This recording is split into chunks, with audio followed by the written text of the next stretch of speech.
I'm glad to get an opportunity to talk on this very serious topic motion here this evening.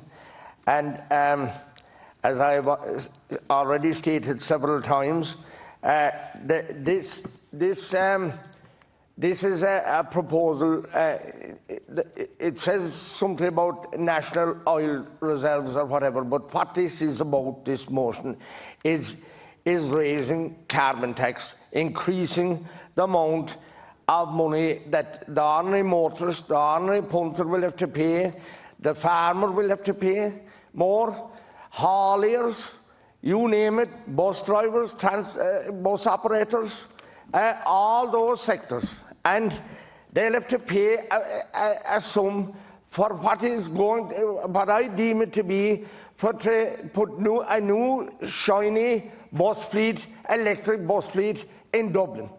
And his rural Ireland is being asked to pay for that. And Minister, first of all, I should have congratulated you and wish you well in your new post.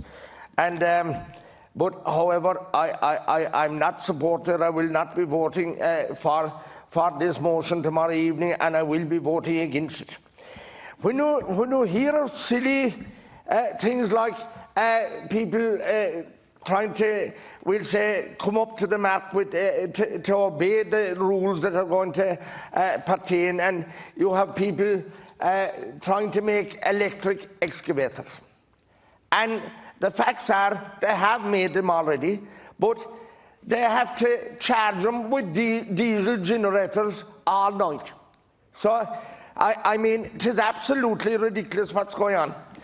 You're talking about electric cars, and already the price has gone up for charging electric cars, up to 380. We'll say to do 100 kilometres, an electric car now will cost 380, where the diesel car, the small diesel car, will do it for €5. But look at the cost the diesel car or the electric car is going to cost people. And where will you charge it? And when it stops or give up, where will you plug it in? There's no place to plug it in.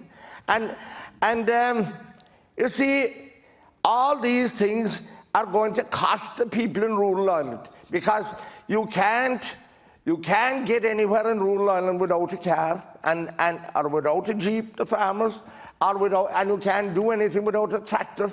And he better realise that. And again, what is this going to do? Only hurt the old people that who, for one reason or another, now can't cut turf any longer. And that's wrong, what's been happening. We traditionally cut turf all around the county of Kerry to keep ourselves warm. And we'll keep doing that while we can. But the Green Party don't want us to do that. And that's wrong, trying to make people do things or not do things that they have been doing for generations. We're here promoting public transport, and from my knowledge, any bus I look at the present time, or with the last 10, 12, 15 weeks, there's one or two inside, 51 or two-seater coach buses. And a loose passed me the other day, a massive loose up here outside, and there was only two inside it. And then we're told to use public transport. And the Greens and the party, that's what they're saying. And at the same time, we're looking at ads every night on the television telling us not to use public transport if at all possible. So there's a complete contradiction there. And I wanted to know, and I have it said several times, if we shut down the lights altogether in this country and left it each and every one of us to only make 0.13 of 1% of a difference in the worldwide context. And there's other big powers, continents, doing nothing at all about climate change. And criticism of farmers and methane gas. The man the scientist that put up an argument that the farmers were creating so much methane gas emissions or whatever, he has come along now and said that he was 2/3 wrong in his estimation. So, Minister, you have to be honest with people and what are you trying to do?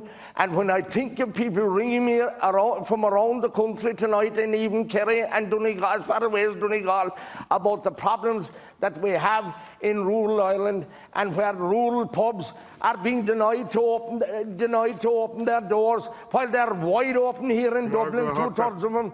You're hitting rural Ireland again, and this is what this is all about.